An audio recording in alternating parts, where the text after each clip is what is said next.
बातमी, जागा वाटपावरून महायुतीमध्ये घटक पक्ष आक्रमक झालेले आहेत। रयत क्रांती संघटनेकडून हातकणंगले आणि माढाच्या जागेवर दावा करण्यात आलाय, तर हातकणंगले आणि माढाची जागा रयत क्रांतीला देण्याची मागणी सदाभाऊ खोत यांच्याकडून करण्यात आली आहे। हातकणंगलेमधून निवडणूक लढवण्यास स्वतः सदाभाऊ खोत इच्छुक आहेत आणि सदाभाऊ खोतांच्या मागणीवर महायुतीच्या बैठकीमध्ये चर्चा होणार आहे। अधिक माहिती आपल्याला देतील आपले प्रतिनिधी योगेश बोरसे। योगेश, निकिता, महायुतीतला जागा वाटपाचा फॉर्म्युला अद्यापर्यंत निश्चित झालेला नाहीये। मात्र त्यापूर्वीच महायुतीतले जे घटक पक्ष आहेत ते आता आक्रमक झाल्याचं पाहायला मिळते।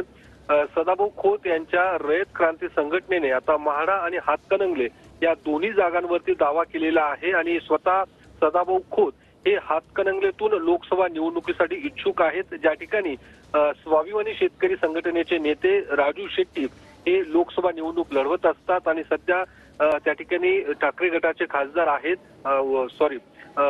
शिंदे गटाचे खासदार त्या ठिकाणी आहेत। मात्र या दोन जागांवरती आता सदाभाऊ खोत यांनी दावा केलेला आहे आणि लवकरच या संदर्भात चर्चा ही महायुतीच्या बैठकीत केली जाणार असल्याची माहिती बरोबर आहे योगेश। या सगळ्या संदर्भात आता नेमका काय निर्णय घेतला जातो जाणून घेत राहू। तुर्तास धन्यवाद।